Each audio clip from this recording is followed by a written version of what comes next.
Cash or trash time.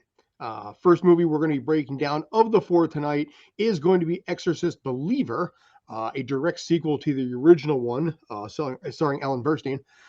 In this one, we have Jennifer Nettles, who surprised me a little bit.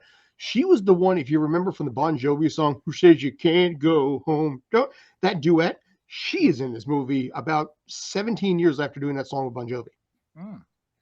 So, anyway, the budget on this thing is $90 million. Good for her. What do you think? I'm going to say this. I got this right. We all grew up watching The Exorcist, or some of us covered our faces watching The Exorcist. Some of us probably was in the kitchen, so-called, watching The Exorcist.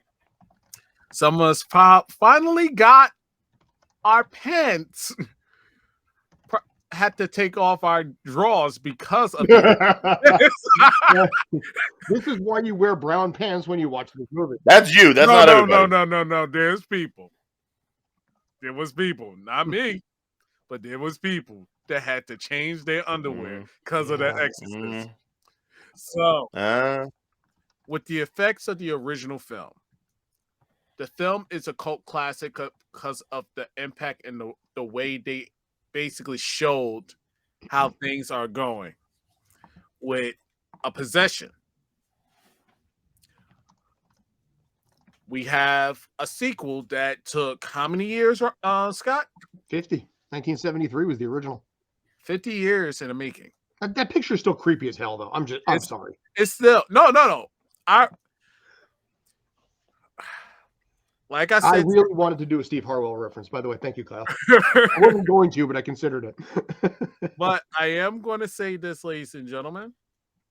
If it lives up to the hype of the original Exorcist, I will say cash. If it lives up to the hype. So in this case, because of the fact it's 90 million, by rules, you double. In our rules, you have to double it. So making 180 would be enough to consider it, not a bomb, but at least something. I personally think it will clear 180, but I don't think it's going to do it by much. So I will say it's cash. Yeah. But 220, 230, I don't think it's going to be the bomb of what the next thing's going to be that we're going to do.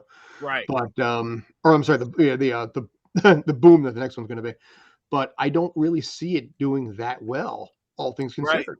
No, and I agree with you. Like, that's why I said if it lives up to the hype and it stays into the Halloween aspect, it's definitely going to be cash. But if it becomes cheesy and people see that it's trying too hard to scare people, then that's the only way this film could go to trash. But I'm going to put my ducks in a row and I'm going to say cash, though. Same here, but again, I'm not really. I say it with a little bit of uncertainty. Yeah. Leslie Odom, I don't think is strong enough to carry this, but will it be Dial of Destiny bad? No. Will it do okay? Yeah, it'll be all right, but I don't think, like I said, I don't think it's just going to crush like some of the stuff we've got upcoming. Yeah. Now, Ryan, what do you think?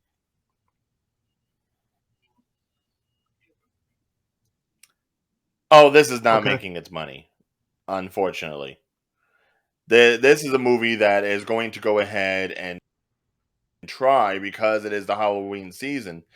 But let's put it like this. If there was a movie that wasn't already added to this month that is going to soak up a lot of theater time, although there's different genres and different demographics, though. Yeah, regardless of the people that's trying to bring into the theater, the simple fact of it is that it's going to take up theater time that would have been devoted to it. True. If this one particular movie that we will be talking about wasn't going to be taking up that much property, real estate in the theaters, then I would say it has a chance. On Friday the 13th. But right now, I don't think it's going to have the broad stretch that it's going to need to make it a hit. Okay. Which is unfortunate because really, of this month, there's only like 2 horror things actually coming out in theaters. The rest is, off-genre stuff, playing to different audiences. and you'd probably be better off going on streaming and checking for things One at this reason I think point. this is also going to hurt this is because And the it's one sad. thing that's coming up at the end of the month, what's coming up at the end of the month is far more well known to the millennials and Zs than The Exorcist is. Yeah. You know, eventually when we're going to get to Five Nights at Freddy's. You know, I mean, you ask, you know, a kid under 30, 35 even, you know, if they know Five Nights at Freddy's, they do. Yeah. So The Exorcist, people were like, okay, I heard of it, but I never saw